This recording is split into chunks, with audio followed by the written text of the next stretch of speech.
ഏറ്റവും വലിയ ലീഡ് വാർത്തയാണത്. 60,80,00,000 രൂപ നിക്ഷേപിച്ചു. അപ്പോൾ അത് വലിയ വാർത്ത നിറഞ്ഞു നിൽക്കുന്ന കാലത്താണ് ഈ നിക്ഷേപം.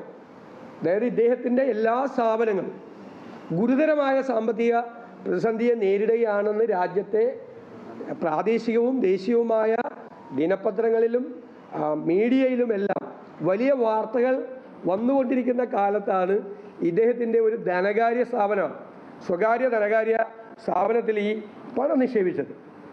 ഏറ്റവും രസം 2018-19 KFCയുടെ ആനുവൽ റിപ്പോർട്ട്, അതിൽ ഈ കമ്പനിയുടെ പേര് മറച്ചു. അതിൽ എഴുതിയേക്കുന്ന term deposit with bank and NCD ₹6080 lakhs എന്നാണ്. അതായത് ഈ RCFL എന്നുള്ള പേരില്ല.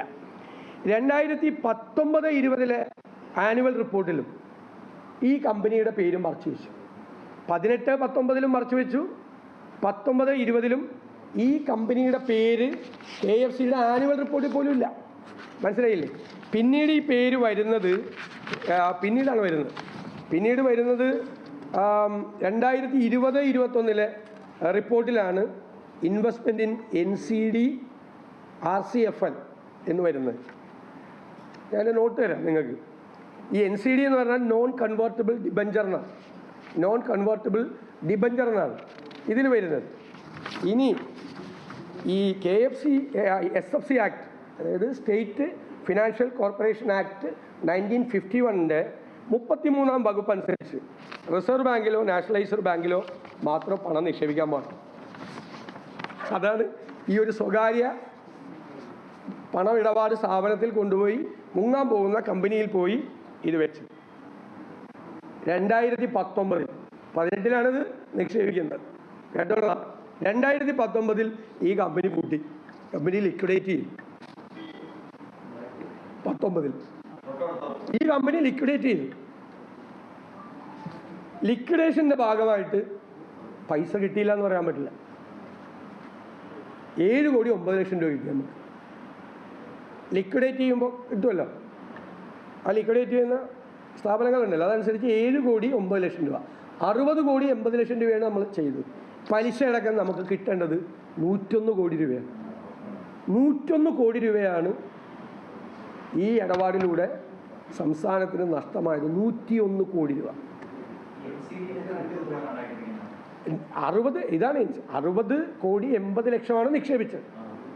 പലിശ അടക്കം നമുക്ക് കിട്ടേണ്ടത് 101 കോടിയാണ്. ലിക്വിഡേറ്റ് ചെയ്തപ്പോൾ 7,09,00,000 പലിശ അടക്കം. ഈ 60 കോടിയുടെ പലിശ അടക്കം നമ്മൾ നിങ്ങൾക്ക് പലിശ കിട്ടുന്നുണ്ടല്ലോ, നിക്ഷേപമല്ലേ, ആ നിക്ഷേപത്തിൻ്റെ പലിശ, ഇത്രയും പൈസ KFC ഏതെങ്കിലും MSMEക്ക് ലോണാ കൊടുത്തെങ്കിൽ എന്തെല്ലാം കണ്ടീഷനാണ്. ഗ്യാരണ്ടി വേണ്ടേ? ഗ്യാരണ്ടി ഇല്ലാതെ KFC ലോൺ കൊടുക്കുമോ? ഗ്യാരണ്ടി ഉണ്ടാവും. പലിശ നല്ല പലിശയാണ്, നല്ല പലിശയ്ക്ക് പണം ഇങ്ങോട്ട് കിട്ടും. പൈസ അടച്ചില്ലെങ്കിൽ അത് KFC ജപ്തി അല്ലേ? അതിനല്ലേ KFCയുടെ ഫണ്ട്. ഇത് ഒരു ഗ്യാരണ്ടി ഇല്ലാതെ ഈ പണം അവിടെ നിക്ഷേപിച്ചു. 101 കോടി. 7,09,00,000. അല്ല, അത് കൂടാതെ പലിശ ഉൾപ്പെടെ നമുക്ക് നഷ്ടപ്പെട്ടതാണ് 101 കോടി. മറ്റതുകൂടി നമുക്ക് കിട്ടണ്ടായിരുന്നു, 7 ചില്ലാൻ കോടി കൂടി കിട്ടണ്ടായിരുന്നു. നമുക്ക് നഷ്ടം 101 കോടിയുണ്ട്. 94 101 കോടി രൂപയുടെ നഷ്ടം. 2018 നിക്ഷേപിച്ചു, 19 ഇത് ലിക്വിഡേറ്റ് ചെയ്ത് കമ്പനി. അത് കഴിഞ്ഞ് അതിൻ്റെ ഒരു പ്രോസസ്സ് ഉണ്ടല്ലോ, ആ പ്രോസസ്സ് കുറച്ച് കഴിഞ്ഞിട്ടാണ് ഈ 7 കോടി രൂപ നമുക്ക് കിട്ടിയത്. ഇനി ഇത് സംസ്ഥാനത്തെ ഇടത്തരം ചെറുകിട സംരംഭങ്ങൾക്ക് ലഭിക്കേണ്ട ഫണ്ടാണ്.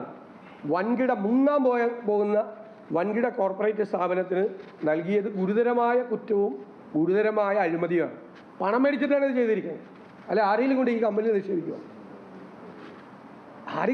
കമ്പനിയിൽ നിക്ഷേപിക്കുക. ഞാനതാണ് നിങ്ങളോട് പറഞ്ഞത്. നിങ്ങൾ 2018 ദേശീയ മാധ്യമങ്ങൾ ഉൾപ്പെടെ എടുത്ത് നോക്കിയാൽ നിങ്ങൾക്ക് എല്ലാവർക്കും അറിയാമല്ലേ, അനിൽ അംബാനി വലിയ ക്രൈസിസിലായിരുന്നു. അനിൽ അംബാനിയുടെ മൊത്തം സ്ഥാപനങ്ങൾ വലിയ ക്രൈസിസിൽ നിൽക്കുമ്പോഴാണ് അയാളൊരു ധനകാര്യ സ്ഥാപനത്തിൽ കൊണ്ടുപോയി പണം നിക്ഷേപിക്കുന്നത്.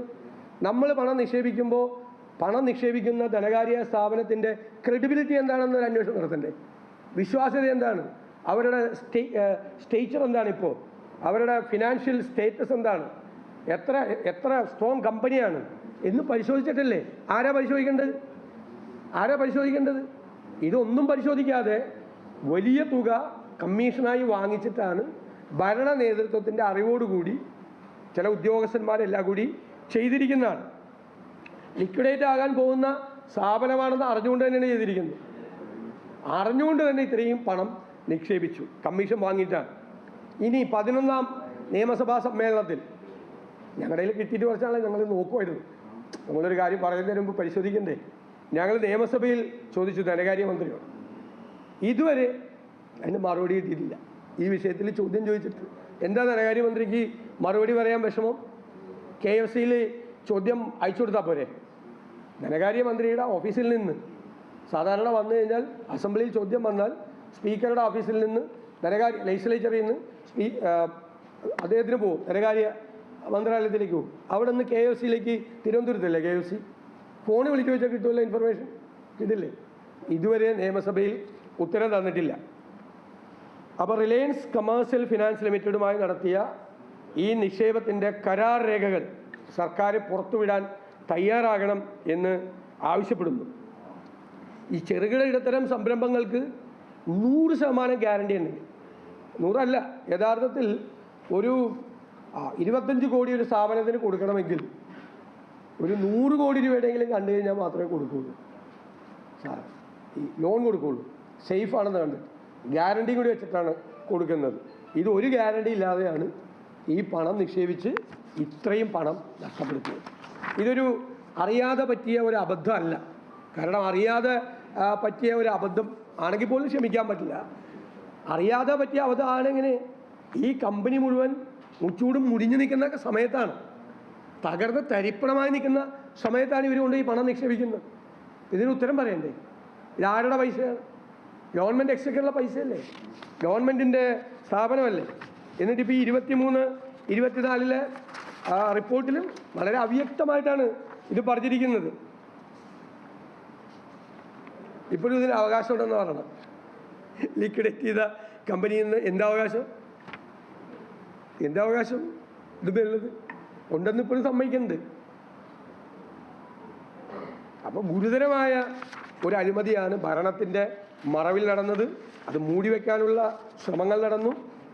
ഇത്രയും വലിയ ധനകാര്യ നഷ്ടം, 100 കോടി രൂപയിലധികം ധനകാര്യ നഷ്ടം വരുത്തിയ ഈ അഴിമതിയെക്കുറിച്ച് അടിയന്തരമായി അന്വേഷിക്കാനുള്ള നടപടി സർക്കാർ തീരുമാനിക്കണം.